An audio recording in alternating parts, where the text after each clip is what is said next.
Good afternoon and welcome to this Boca's Carnival conversation. I'm Ardene Sirjoo and I'm so happy to be here with you on this Carnival Saturday to host this conversation.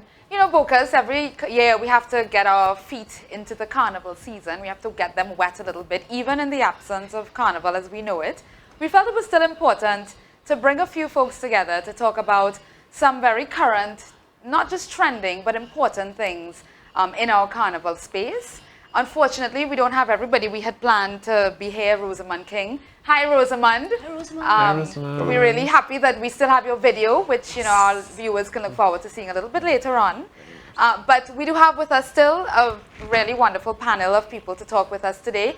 We'll be looking at Caribbean bodies and exploration of gender, of performing gender and sexuality in Carnival. And that's a hot one, and it's been a hot one for a long time. And so to help us flesh that out a bit today, we have with us Robert Young, who is the designer behind the cloth, where I'm very happy to be broadcasting from today.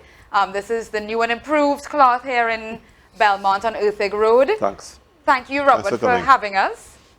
Robert is also the leader of the band Vulgar Fraction, which has been around for over 25 years now, doing a lot of work as a small independent band, a very small independent band. We also have with us Elisha Bartels, who is who? Well, she just covers the spectrum of creative enterprise, right? So she's a writer, dancer, performer, director, stage manager, and she's done so many great things with us here at Boca's. I'm still saying us. It will always be us. It will always be, of course. So Elisha's here, and she's also a founding member of Metamorphosis Dance Company, something we don't mention very often, right? I am. And I think as we're talking about gender and sexuality and performance, dance is something, if you've ever been to a Three Canal show, or any show around Carnival time in particular, Elisha is someone you would notice, and her work, her movement on stage is something you definitely notice. And we're also joined by Amir Hall. Amir is a writer, and I have to emphasize that he is happiest. This is how he wanted to be described. He is happiest and at his best when he's writing, dancing, and just telling and dreaming up all the stories he wants to. He's also currently enrolled in an MFA program at NYU. Yeah. So good evening, good afternoon, everyone, and welcome. Wow. Hello. So we're talking about performing gender and sexuality. So to begin, I just want to have a sense from each of you of when you came, maybe you last, Elisha, because I feel like you might have commented earlier than everybody else.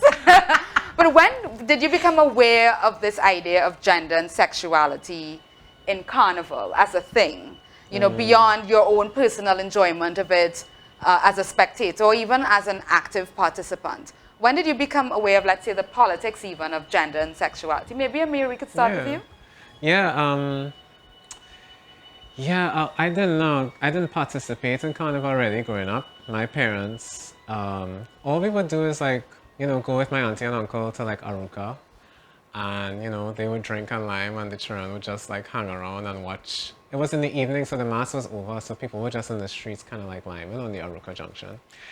And that was literally the extent of my experience of Carnival. They probably took us to Port of Spain a few times. I could remember once. And then I remember this one time I was there and they tried to make us dance with people and I was not having it. And this woman was like an adult woman, she was all over me and trying to make me dance. I was like, I'm not really about this. So I had a kind of the presence of Carnival in growing up, Carnival, as in the road, wasn't really there. Though I was exposed to Carnival at school. So I went to QRC and so we would have an old mass competition. I became very involved in the old mass competition. And that was I think for me personally as someone who identifies as queer, the opportunity for me to participate in femininity in a way that was open and freer than was available to me any other time in the year. And when you say femininity, you mean in terms of how you dress? Yeah, so I would always play the Dame Lorraine. No question about it. So I would steal my mommy's nightie. Sometimes she had a period of wearing wigs, so I would take some of her wigs as well. And of course, there were other boys that would participate in the Dame Lorraine with me, and not everybody was it wasn't the same for everybody. It wasn't the same reason for everybody, but that was kind of like my introduction into, what this politics of the body could be in this particular context. And that it offered a safe space to you to express that. And I kind of love that my school gave me that. You know what I mean? That's excellent. At a boys' school, you know, very kind of macho sometimes, you know, in terms of, But yeah, there was very much a space for that, and there were teachers who would help us create the costumes, and so when I talk about Carnival, that is really what I talk about in my experience, and I'm really happy about that. Who knows what the future holds? Maybe I'll play Carnival someday. I think I want to. Have you never played Carnival? I've no, never played element Juve. at all. Not Juve, not Pretty Mass, not Monday Night Mass, not. Yeah, we Can were you all shocked. imagine? Wow. I know. More than born again. Just born.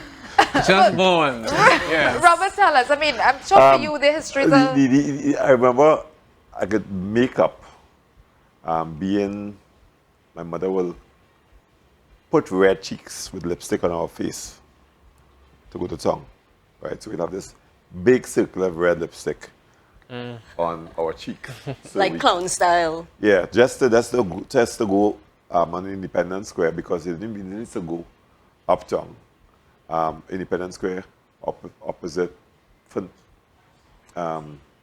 Center of Excellence there will have bleachers, and we'll be sitting there. Yes. Right? Okay, so this is in the 70s? Late 60s, early 70s. Ah. Right? That would have been late 60s, because I know, I remember 73 or 72 when Mass was in May. Right. Okay. But before that, so there was an uncomfortable thing about being in that, but also we were attractive children, so all the children were identified as another gender. So me and Richard were girls. You know, you are a girl or boy? That was always a question. And, but was that intentional when your mom put the no, that's why everybody used to do the chair and that. Oh, okay. Everybody used to do the chair and that. But we also had that situation where that was a question. People question, in general, living your what you were. Yeah. Right? It's just like our boy will wear long plaits. Now, if you have a good-looking face, or you're happy that if you have a little bit of joy, they will ask, question your gender. So that's what brought it to your awareness. This was a thing? There's a thing too, because I remember one time in a taxi wearing a boat neck t-shirt, and I said, no, I'm done with that. No more boat neck t-shirts again. What do you mean by boat neck? A boat neck t-shirt, shirt like that, it was like this. Yeah. Why? So a little more shoulder was showing. Wow. And they would ask, If you're a boy or boy or girl. And the consequences of being not a boy and you were a boy was severe. That would have been violence. Right? And so there was fear. So there is I think so in performing people will come to your house, men will come to your house wearing 90s, branch, and people will play that, right? And a big part of there's a sailor mask that is I think it's a stinking dirty sailor that will put use period pads on his body, and be part of the mask. But those parts of Carnival have been cleaned out. We kind of edit thing. And as you say that, I think I will drag you to the film this evening and make you be the Dame Lorraine instead of the woman that they want to put, because there is a cleaning up of straightening out of things. Historically we taking our, maybe because of experience, because of availability. All right, we go put that there next thing when this is recorded. This is what that was. So right now, Dame Lorraines are mostly women. Wow. And I think also anything that women do, men stop doing, because that is how our masculinity is defined. Right, because Right. in the late 19th century, it was very typical for men to play the female characters. Right. That was just across the board. Right, yeah. You But know, it it could was be also how our oppression was set up, that women could be involved in things. So So that could be one part of it. You know, the thing about Carnival, but right? it wasn't so much a consequence. It was the consequences of being another wasn't so bad then than now. Specifically in Carnival. And all over in society. But you know, because the thing about Carnival, I find the history is always so contested. Yes. So that, well, anything, right, historical is contested or contestable. But I remember reading as well where women also dressed up as men for Carnival in that period. Hefty tutu or big tutu or something so. Yeah, so I mean... Grow lolo. Gross tutu. Right, right? Yes. So that was part of the Jamet Carnival, right? Right, so women will have large penises. Yes, Wow. yeah. Because the Dame Lorraines, what we see of Dame Lorraine now is sort of a mishmash of different types of Dame Lorraines that used to exist, because before it was way more specific. Like there was one that had the really big head, and one that had the really big boobs, and one that had the really big bottom, one that has the really long piggy.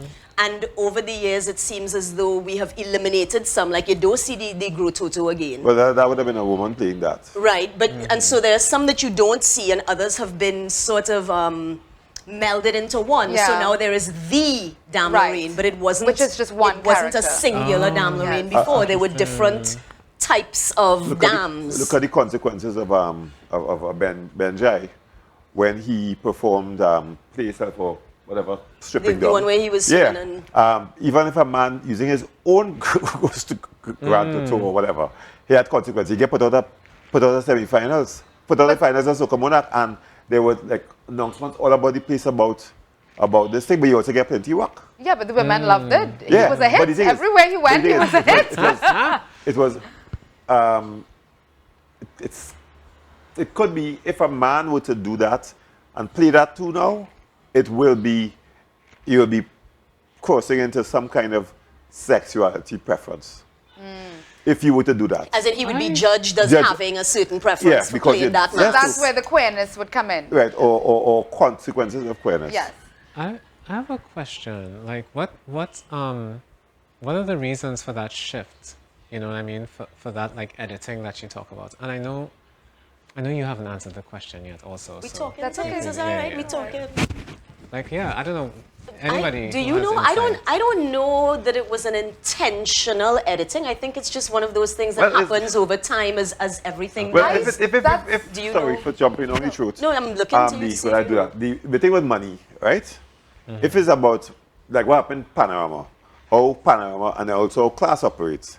Panorama was a working class event with people going to it, with their families, and people from Tola Lavender will come down, the Charlotte Street will come up, and people will come across from Westport of Spain. And with the consequences of being able to partake on the drag, support your band off the down in the pit, the way of they have anything in the whole how things became like money has to be made. Pantry got to make money. The NAR was saying they had to make money, and they pull back that, and then they put the army inside of there. They pull away people. So class and things becoming profitable was a requirement was done. So if you have to market Carnival, you have to market something that's clean and decent. Right? They always had that whole thing. So like even downtown Port of Spain was where Carnival happened. And then when it came uptown, it was a different class of people dragging it uptown. And there was a fight to move from downtown Port of Spain to uptown. And now it moved from there to down in just now Carnival will be, the significant Carnival will be down in the stadium.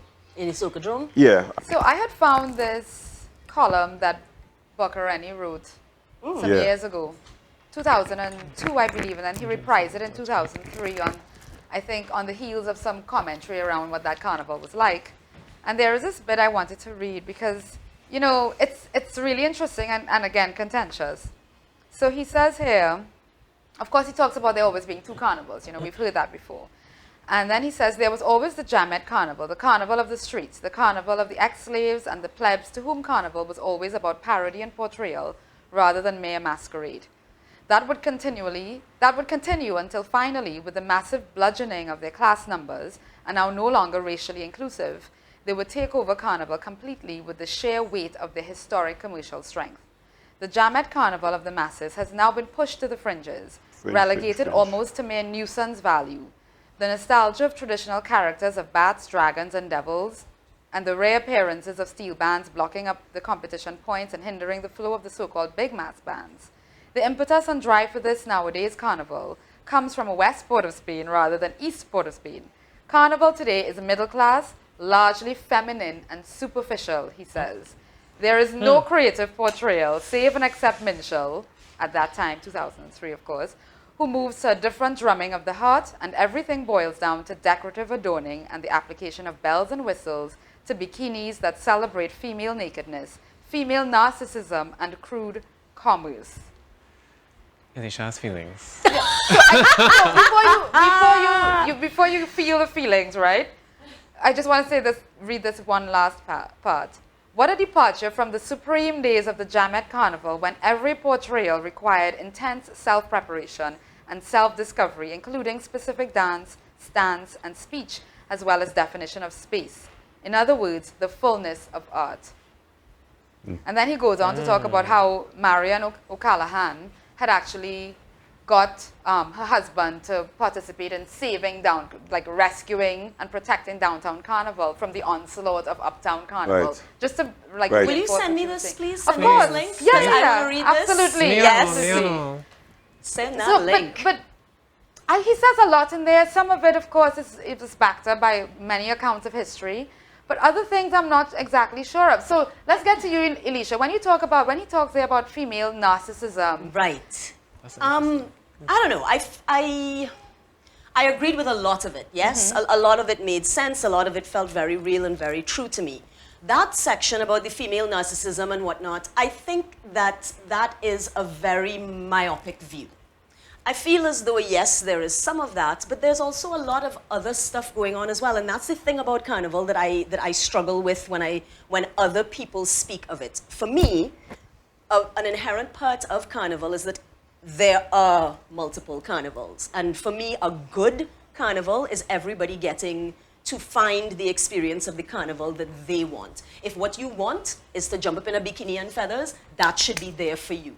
And if what you want is to play with Minshall and go theatrical and do that, that should be there for you. And if what you want is to juve and rub down in oil and crawl in the road, that should be there for you. And so I think that while, yes, there is some narcissism and sexualizing and objectifying and all of that stuff that happens, there is also celebrating and empowering. And I think that to wash it all as just a celebration of female narcissism is to diminish the thing. Even though I would agree that right now we have a much heavier preponderance of bikini and beads than we do of the more theatrical and the more, for me, intriguing, you know, because that's ultimately the biggest difference for me is that when it is bikini mass, I'm looking at the woman and enjoying the human form and enjoying their joy and their celebrating and how empowered they feel. And when I look at something like what Minshall is presenting, well, I actually played with Minshall, so when I'm doing something like that, then for me, it's a more artistic pursuit. I think that it is fine and valid for all of those things to exist. I wish there were better balance, perhaps, but bikini and beads is what makes money, so that's what people gravitate towards right now. But I really, I don't really co-sign the idea that it's just about female narcissism and nudity, even if that is an element. Carnival is complicated. There are a lot of things going on, you know what I mean? It's not just one thing. And I think that for every person who is just indulging in narcissism, there is another person for whom it is a really important and valuable opportunity to express themselves and to say to the world, this is who I am, and I am here, taking up space, make room for me. I think that's important too. And so it's not just the narcissism, in my mind. Question, the person that wrote this, are they a man? Yes. Yeah. I mean, I felt like that was That's fairly not obvious. surprising. There is Just making sure. the thing about what certain bands have been able to massive, Hearts and all the other bands. First thing, people used to prepare picking up their beads, their feathers, all that for months before. What commerce did, what the downtown shops did, they imported feathers, they imported plastic, they imported things, or whatever, or things that could be made in bulk. the mass production and said, use this as an option, right? So feathers, Sabine Kobo feathers or chicken feathers became feathers that they imported and that they could sell, right? The shiny beads came with things that they can sell. So instead of using jumbo beads to take months making your chest plate, you would have, or find some brass or something and weave it. The craft, your own technology, your own technology that existed, maybe in your family tradition, in your identities were eroded by somebody selling you something. But Robert, has it really been eroded? Because this is the thing. If you're talking about a carnival, the Jamet Carnival as we know it, which is a carnival of working class people, right, of urban working class people primarily, and the middle class and upper classes weren't part of that. They were doing their own thing. In fact, they scorned that essentially. And now there was a space, middle class people made a space for themselves in carnival. Is it that those people who were doing what they were doing before just stopped? Because I don't get that impression. They've come out of carnival completely. Completely. Trinidad is carnival. Trinidad, they just find a spot, you see all the people on the thing. So it has evolved. Or just take all this soca and do all this stupidness with it. We doing our stories, we making our music, the way we want to move, the way we want to dance. And that is happening separately, right? Something will emerge from there. Chantal always just say that the carnival ends for the working class person, not panorama. And that is also gone. It might have been Soca Monarch. That would have been the last end of it. But then that got sold out to large companies who would want to sponsor it as a thing. And then it has to be packaged for a TV screen and things. So, and bling and all that. So that got pulled out. People feel bad about themselves. And people try to feel some kind of sense of worth. And if a band, and the group of bands that will do that, let's sell you access to people you mightn't be around. So people with money, you might get access to people who have a certain skin color, right? So certain hair texture, and people save the money, borrow whatever to get into that.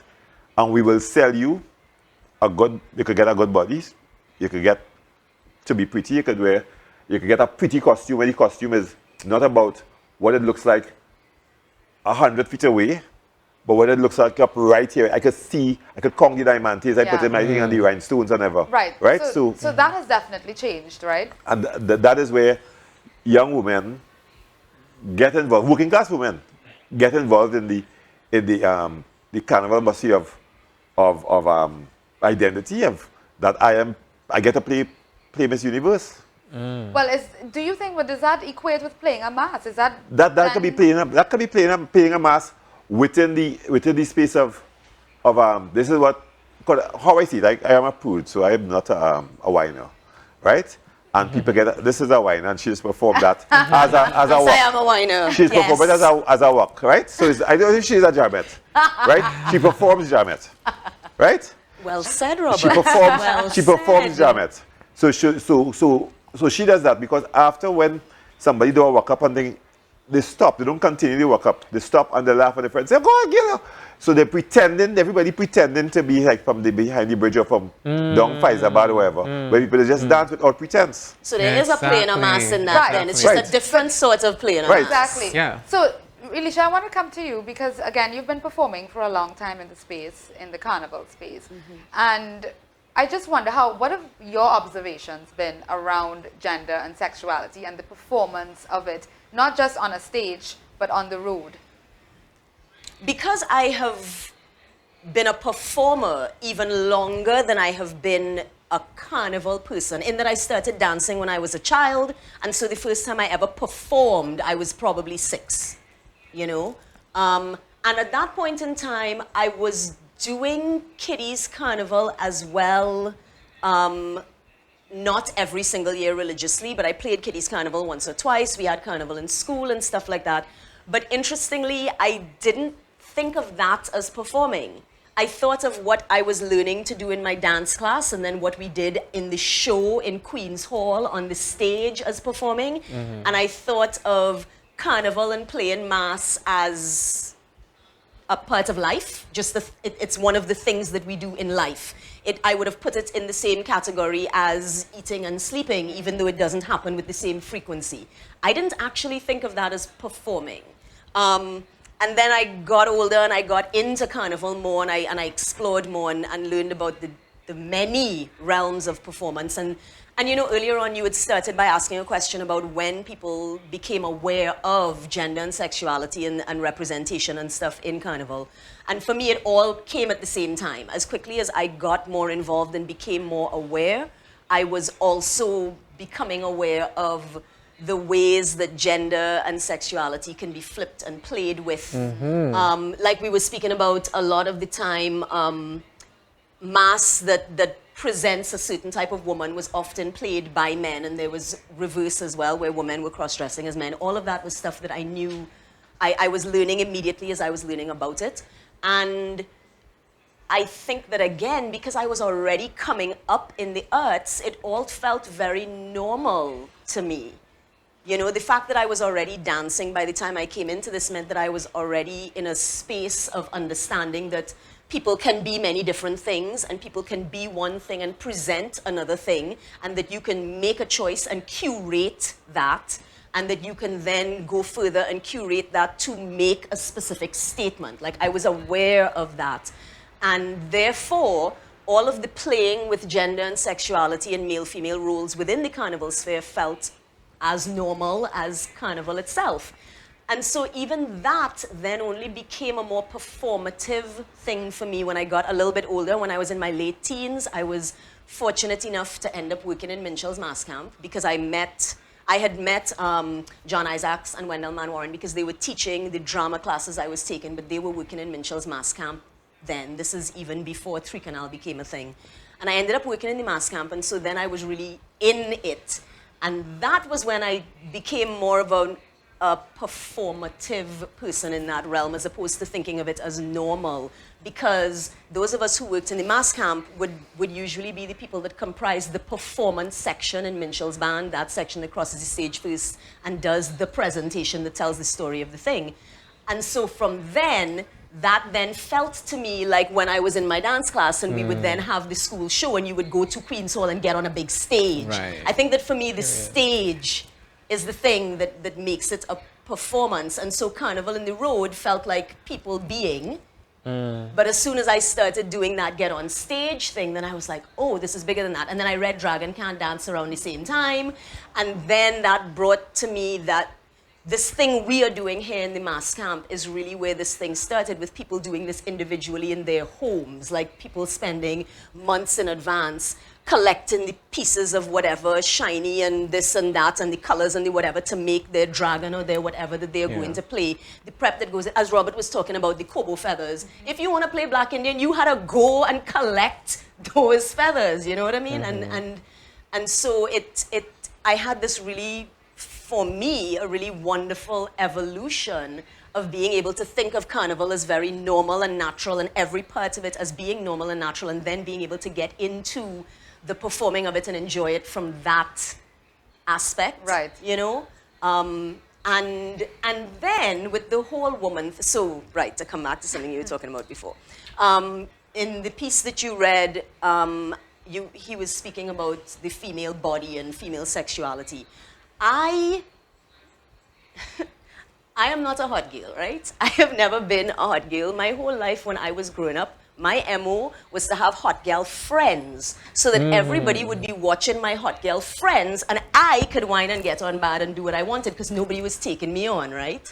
So I do not have a perception of myself as being sexy and attractive. So Carnival gave you a space, yes, to affirm yourself. I only found my sexy through performing and being in Carnival. I still don't think of myself as sexy. Even now, when I am in an acting situation and a director says to me to be sexy, I don't know what he has to do. I still don't know how to be sexy. What I know is that there is a feeling that can happen when the music is right and the costume is right, and I am in the right headspace. There is a feeling that happens and a thing that happens that is, for me, Carnival, and is everything. But it's I don't know, it's this weird thing that I sort of am still getting to know. Wow. Because I'm only aware of myself in that way when it's happening. Right. So I get a little piece of it each year, and each year I get to experience a little more and learn a little more. But it's kind of weird because there are people who only know me in that context, and that's who they think I am. So I am sometimes out in the world being approached as the dancing girl, the whiner girl, the sexy girl, and that's not who I am. I'm not sexy. But also, what is sexy? What is determined sexy? Audre Lorde say erotic is not the performance. Right. Erotic is the fire in your belly to get things to happen and put yourself out there to like how Winnie Mandela would have done. That's erotic. Put yourself out there, be labeled whatever the bad woman, right? And do the work of that. And it is not it's not a garter belt. It is not a stockings. It is not a feathers. It is not a piercing. Right. It is not. It's not looking like what men expect you to look like. Helpless. Right, but it's also imagination, right? And so many people have talked about that. Let's go back to the point of masking and the role that plays in providing that safety, you know, that Rosamond alluded to. I know you have some thoughts on that, Amir. Yeah, I mean, yeah, I think for me personally, and of course historically, the Carnival has been a place where, like Rosamond was saying, queer people can hide in plain sight, right? And, you know, whether or not they identify as queer in real life. And I think that's an important part of like the Carnival aesthetic and the Carnivalesque. So Mikhail Bakhter, he writes about how the Carnival, in its essence, it turns everything on its head, right? So it's about you know, lower class people inhabiting upper class spaces, or about like marginalized identities all of a sudden becoming the center, you know? And I think in its origin, in Trinidad, the Carnival did that, but somewhat along the lines of what Robert and Elisha are saying is that its progression has, like, in its response to capitalism, has become more like mainstream, and it actually serves to reinforce the status quo. So I would even hesitate to call our carnival anymore, because it's lost that essential like aspect of it, which is to say, and the question that comes up is, which carnival am I talking about? Because the one that exists, the one that is marketed, the one that people come for, it definitely doesn't have that. It's reinforcing the status quo. However, there are other things happening in different places for people, and that's really exciting. I think with my work, I believe that we are a carnivalesque people. I believe that the carnival, which is to say, our boundaries are a little looser than everywhere else. Cadella Forbes, who is a Jamaican writer and ethnographer, she describes the Caribbean as hermaphroditic. She suggests that here we move more freely between like traditional notions of male and female and man and woman and stuff like that. And I like to think of that in terms of the gallery, because so Barry Chavans, he writes this book, How to Be a Man, and in it he studies, like, you know, Caribbean masculinity, and he found that, and this is like maybe a couple decades ago, so it might be a little outdated, but like the outside space is designated for the man. You know, the boy is like, go outside and play whatever, and the girl is supposed to stay inside. And the gallery to me is fascinating because that's both things, you know what I mean? And I feel like as a people, we are in the gallery, you know? So that's why I question this notion of carnival, because it reinforces the status quo, and because it's only one time a year. I'm like, so queer people are supposed to be waiting whole year for space? Everybody else, you know what I mean? And it's also a question not only for queer people, and I mean queer in terms of sexuality and gender, which are separate, but it's also like for women, this empowerment that women feel, for it to be called narcissism, for me indicates some male defensiveness on the part of that writer, you know, because, you know, for women whose bodies are policed, who are told, you should be wearing more clothes when they are sexually harassed. For them to finally receive the freedom and safety, questionable word for carnival, but the freedom and safety to like express themselves and be in their bodies, like I feel like there's value in that. Like, yes, be narcissistic, you know, but I also feel like it shouldn't only be Carnival for queer people and women. And I also question, in this notion of like the feminine Carnival, we love it. We love it, you know what I mean? Even like in my experience of Carnival and like the old mass and stuff like that, it was women teachers who were giving us this permission, right? However, I feel like that release, like I wonder, with this absence of these opportunities for queer people, or even for non-queer people to participate in like other selves, that question of like, are you a boy or a girl today? I feel like men in Trinidad would benefit from having that kind of freedom. You know what I mean? So in the absence, in the growing absence of these queer characters, I feel like where is that pent-up energy going? Where is that? Yeah, so I don't know if that's clear. But my question and the whole question about my work, in my work is like, why only Carnival? You know, and I try to integrate this notion of the Carnivalesque into everything I do, like to create space in the quotidian, in the daily, like, you know? And it calls attention to all the people, and this is one of the points I want to make, like, to all the people who wear the, like, for whom the mask is their most sincere form of self, who are then relegated to wearing a mask all year. Exactly. What is that? What kind of life is that, you know? Elisha, you seem to have... I mean, what Yeah. you were expressing there, it just made me sort of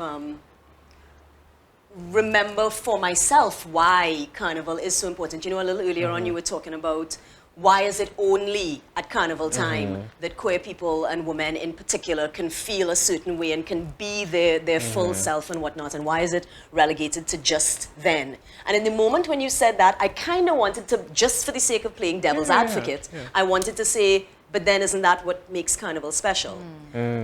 But the reason that I would only say that to play devil's advocate is because of what you came to by the end of it. The reason that that's a big deal is that there are some of us, and I include myself when I say us, there are some of us for whom the self we get to be at certain points in Carnival is the full self. The self I am in Juve is my realist self, and I only get to do that for a couple hours in the darkness as we go into the sunlight. And when you were talking about like being sexy, I was like, you should feel sexy all the time. Why not? That's just not how I think of myself. But it's not even about the sexy thing. It's just about being able to be.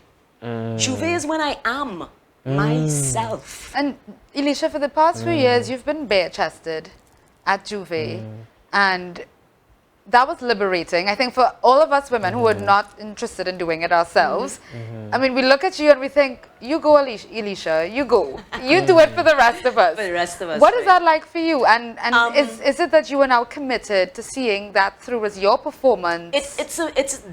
You know, I was just saying, Juve is the time when I am most myself. I am a girl who grew up in a naked house. That is the family that I grew up in. We are people that live like that, and that, because I came up that way, that to me is normal. I firmly believe that the whole purpose of having one's own home is to have a place to be naked, right? That is the point of having a home, is that you have a place where you can be your most naked and real self.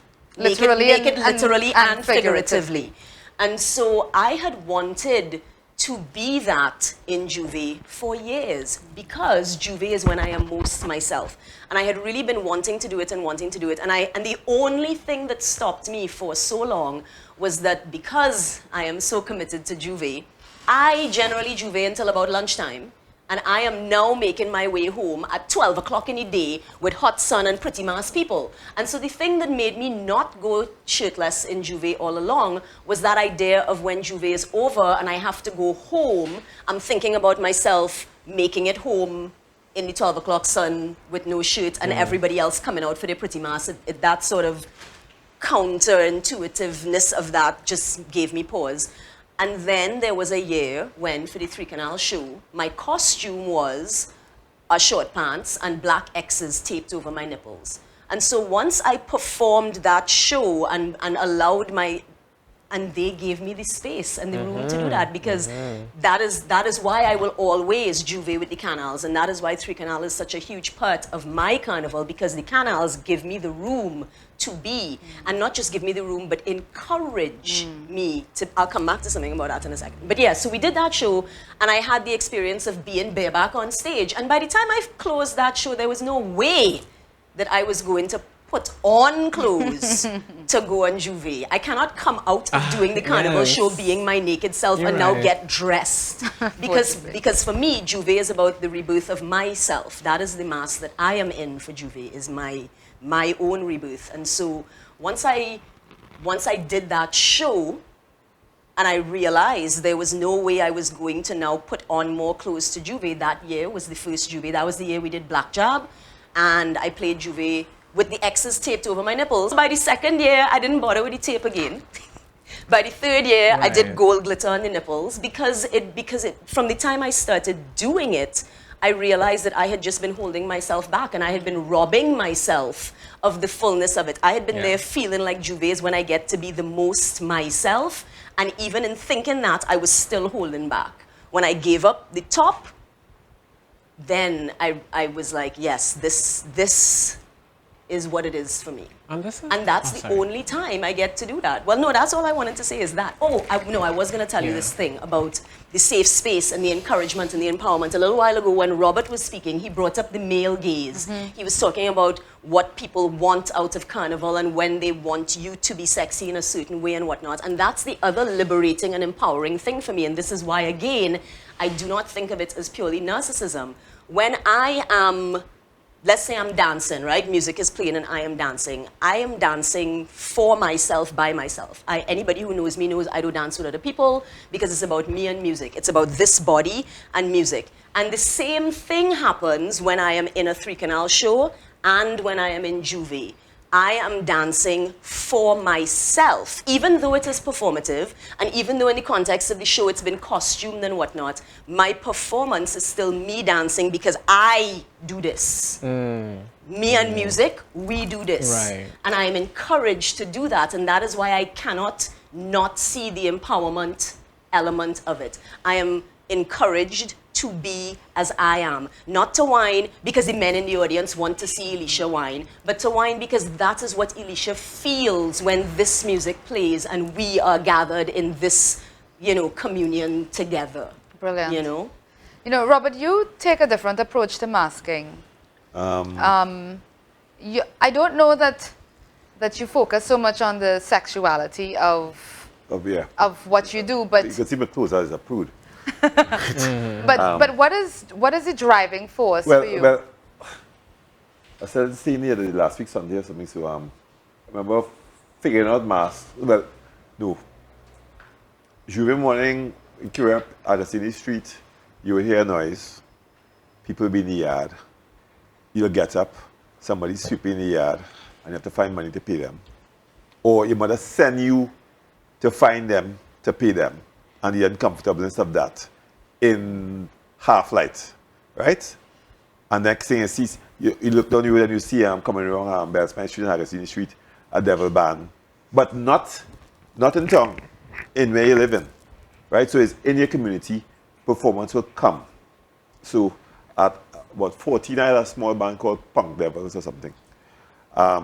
I want to see pictures, Robert. One year, there are no pictures there. We need to see this. One year we end up in El Dorado as devils from Maracas Valley, and we make plenty money. We make plenty. I think after Juve, in 77 or so, I get about $60 a person, right?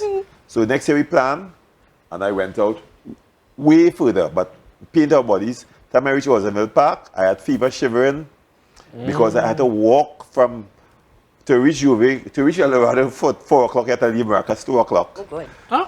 In Maracas Valley, 2 o'clock, to walk barefoot in the cold with half your body red, half your body blue, and a white line down the middle of your body with a mohawk on top, right? So that done. I end up seeing river because I was home in fever shivering. Oh, shucks. Right? Oh, yeah. So that was that. See, that's capitalism, Robert. So then you should just stay in your community. then I had Right. then when the cloth started, we started to do a pigment mass. Me, Camille, Natalie will come into town with enough thing to give other people. But we'll start from Chimu Bakery. What were you using as the pigment? You said a pigment mass. Was it Pigment. powder, paint? Powder, we'll mix with oil. Okay, powder and oil. Right? So we'll go to the Berger and get some kind of black or blue and mix with oil. When that come on your body, that is not coming off. Right? There was no baby oil going on No, before. baby, that's like weeks of you turning your bed and you still seeing yourself blue, and you didn't know you had blue. You want to know what is wrong with your body, why your body leaking, right? Because I will put it in the back of your ears, in the back of your neck. You will know it there, in the back of your foot. So this is just what you've been doing. You've always so done I've this. always done a kind of terrorism. What happens Guerrilla with carnival. What happens with jab with Blue Devils, right? That kind of taunting, right?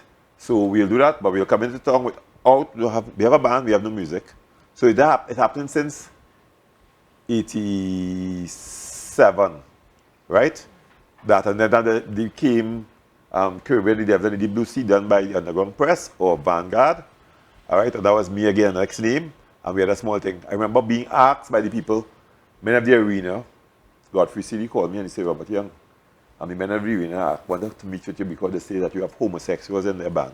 The horror. Hello. Right? Oh, no. And Men of the Arena was playing a kind of sword mass. Like, right? Right. And we used to come and put out our go on Murray Street. Godfrey and them will have their party in Bohemia. People will come out. Some people will come here and see us by the post office there.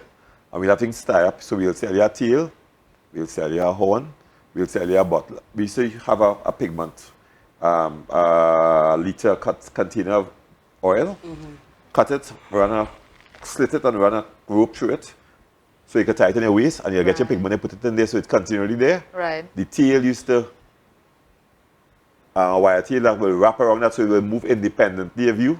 Women who play in the band felt very comfortable because if a man come on that wire, that is wire, that tying fence. I have to say I can attest to that. It worked very well. It works. Do all kind of things, so you can't get up there.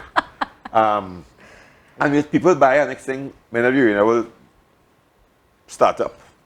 Music will start, and the band will move with that band. So Men of the Arena end up becoming a black band or a blue band or whatever color band.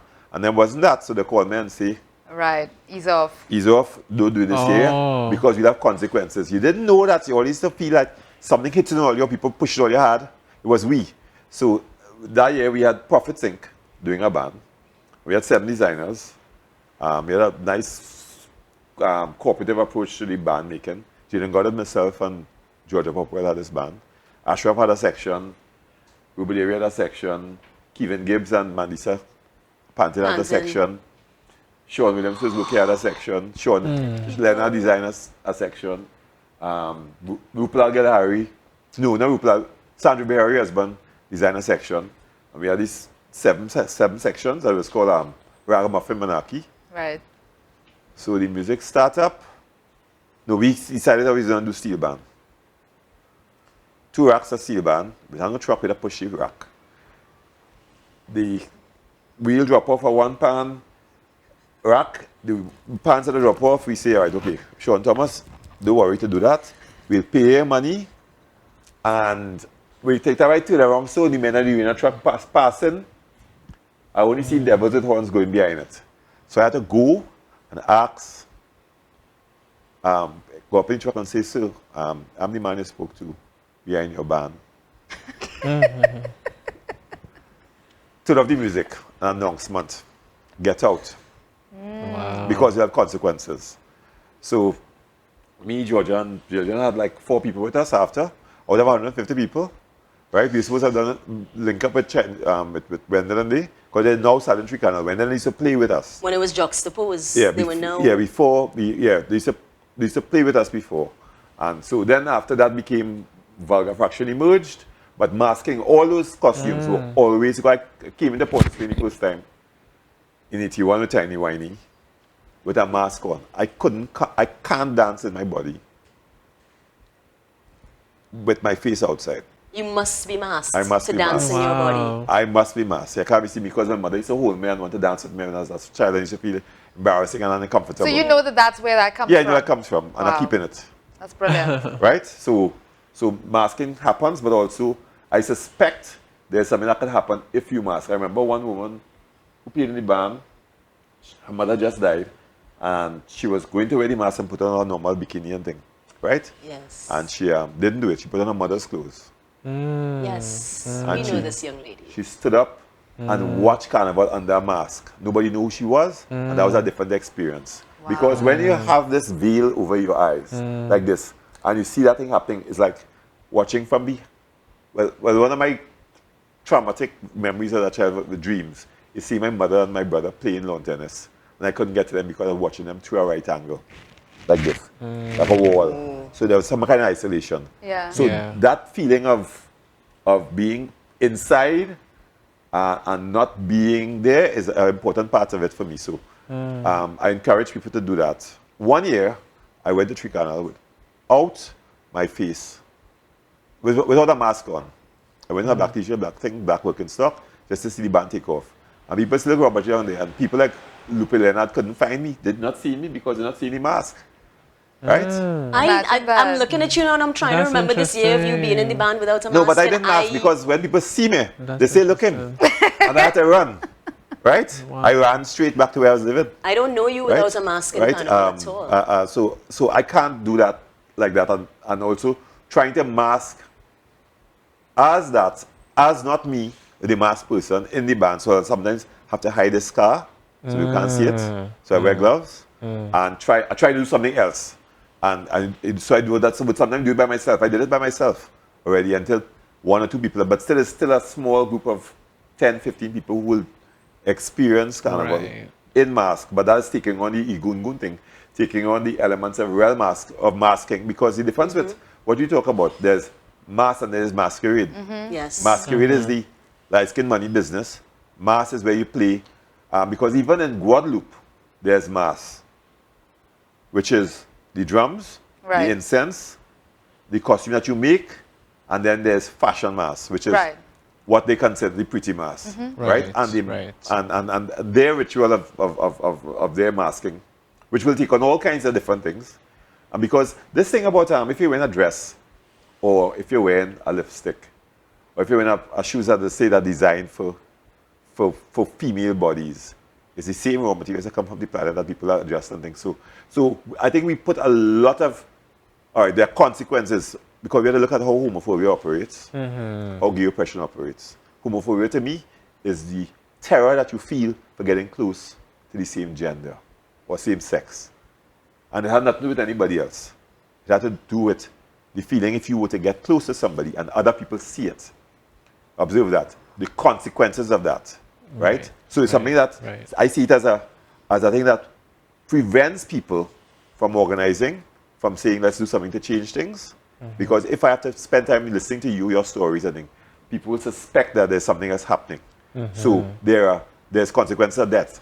I actually find the intersection of class in the performance of these things, or the freedom of it, very interesting. Because I think in Amir's case, being from over, having the experience that you've had, growing up with, exposed to whatever the consequences or imagined consequences would be, I imagine that's very different for you as opposed to perhaps other people who had the space and who grew up more heteronormative.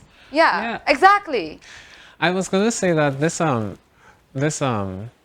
I feel like that policing of men specifically when it comes to gender is so extreme here that I feel like that is actually responsible for a lot of the violence that comes from men.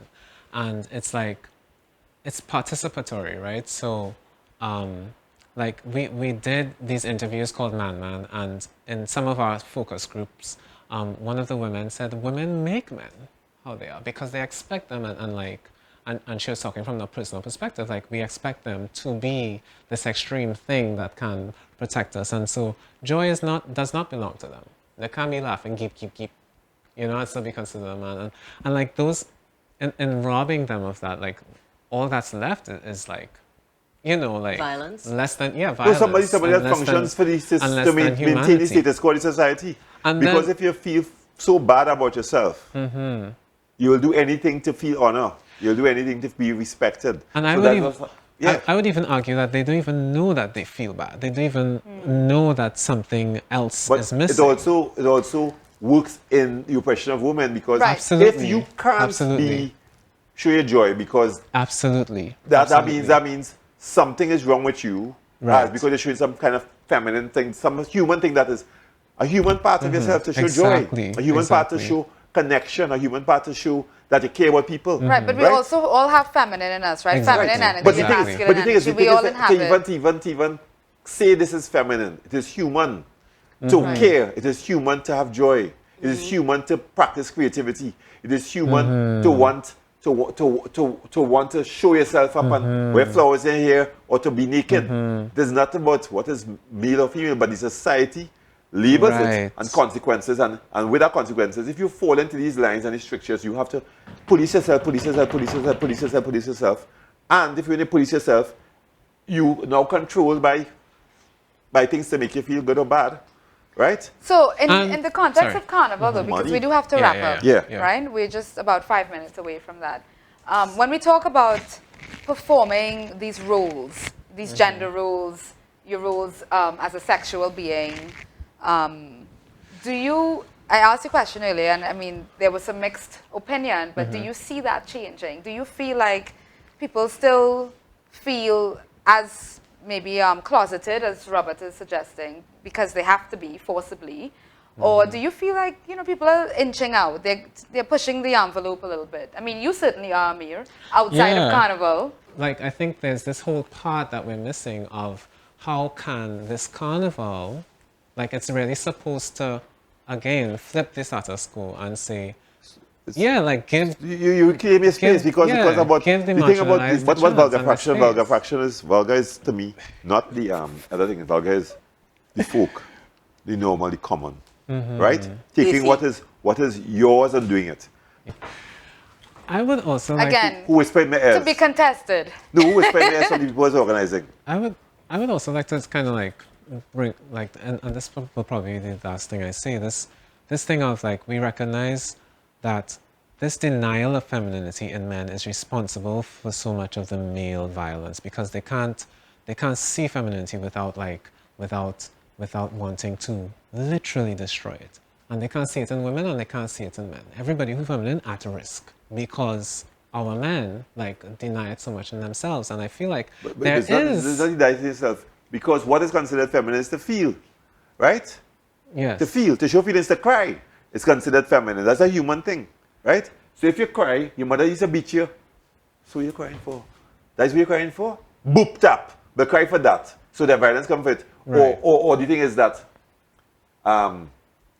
there are consequences for showing feelings. So you show feelings. I know people get licks for just crying. So, but it is to maintain the society to be as messed up as that people extract money out of things that way we give up ourselves to be extracted from out of to say that the earth could be just we pull out everything from the earth and sold is that you have to deny people their humanity, and part of denying your humanity is to deny your ability to feel. Elisha? Right? Sorry, we do have to wrap up. I didn't make my point, sorry. Oh, that's true, he didn't, and I'm waiting to hear him. The point was, I think that it's no coincidence that there's this alignment of like the missing queer or like non-gender conforming characters in the mass, which is to say men particularly no longer have the opportunity to engage with femininity. It doesn't exist in the Carnival anymore. The Carnival really is the only space where people could. And yes, there are the bands where queer men and gay men could just be gay, but like it's not the same thing. Right. You know what I mean? As like really engaging with things which for our entire lives we've been taught, you know, is not of us. And so that's what I feel like when in a response to your question is that to me, like the question that comes up is how can we restore the Carnival's ability to offer this release for the people that need it most, which is to say, the poor people, the black people, and especially the men. Yeah, that's my question. Elisha? Am I answering your question? Yeah, well, we were talking a little bit about the changes, how the changes that's you've right. observed. You were asking if we've observed changes. I do think that, and this is not about Carnival, this is in general, I do think that very slowly, in tiny increments, younger people in particular are starting to feel like the world is a little safer and they can come out and be their true selves a little more. But that progress is slow. And I am sure that for the people who are currently held back, it feels like it's not happening. But I do think it is, just like I say, in small increments. I believe that everybody should be able to benefit from the carnival that they need and the carnival that they want, you know, and it has been traditionally a space where people who do not ordinarily in their day-to-day lives feel safe being themselves can be. And so to hear that from someone your age, you feel like it has not provided that for you is tragic. And so now I want to agree with you. I think we do need to try and rediscover that. And yes, I exist in a space where I see some of that still. Because I juve with Tricanal, I don't feel like that stuff has completely gone away because I see it. But I am also aware that I am in a rarefied space. Not everybody has the advantage and benefit of being there and experiencing what I experience. And I do think it's important for that to go beyond just Tricanal and vulgar fraction and cat and bag and these little enclaves of people who are really trying to hold on to those important elements of Carnival. I think it needs to be broader than that because then otherwise we will have a wannabe Carnival. You know, you're questioning whether it even is that. And yeah, that's a terrible thing to even have to question that. And so I would have to say we do need to broaden that element that we are losing. You know, we need to try and reinvigorate that. But then, of course, that also has to come from the people because that is where Carnival comes from. And so maybe part of it is that young people in particular need to be reminded that Carnival is about claiming your space, whether you feel it is there for you or not.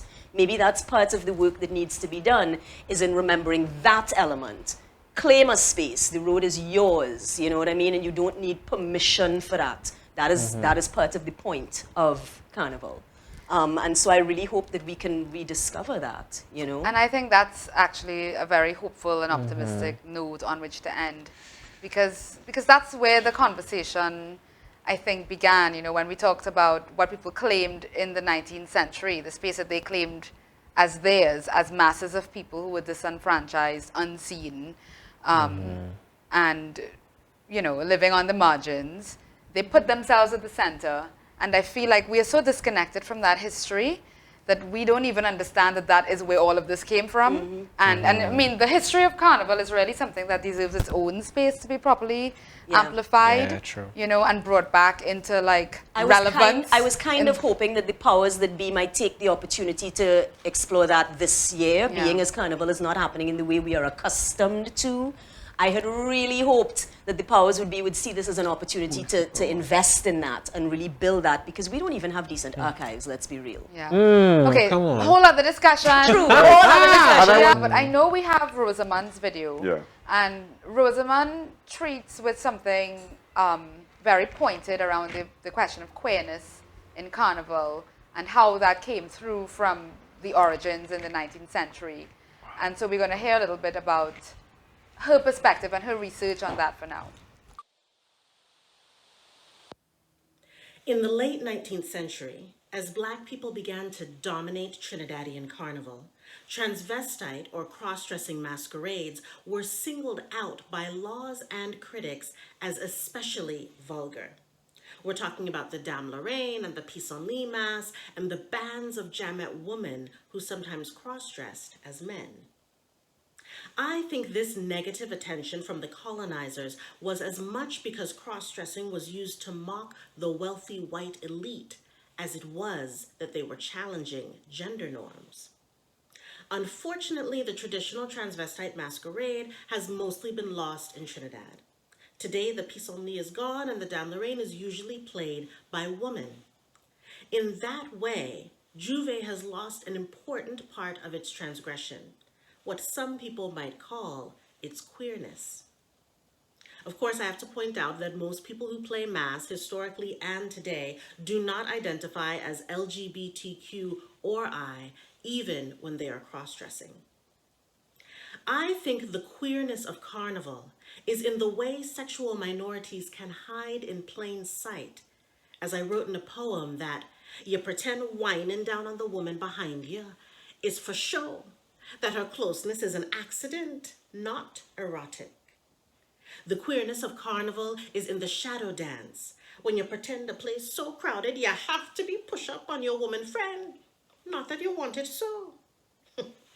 So the queerness of Carnival is very Caribbean to me, which is to say that it's not always where you expect it, and it doesn't always look the way you expect it to look. I find myself in a Juve band with a sexy Sando woman.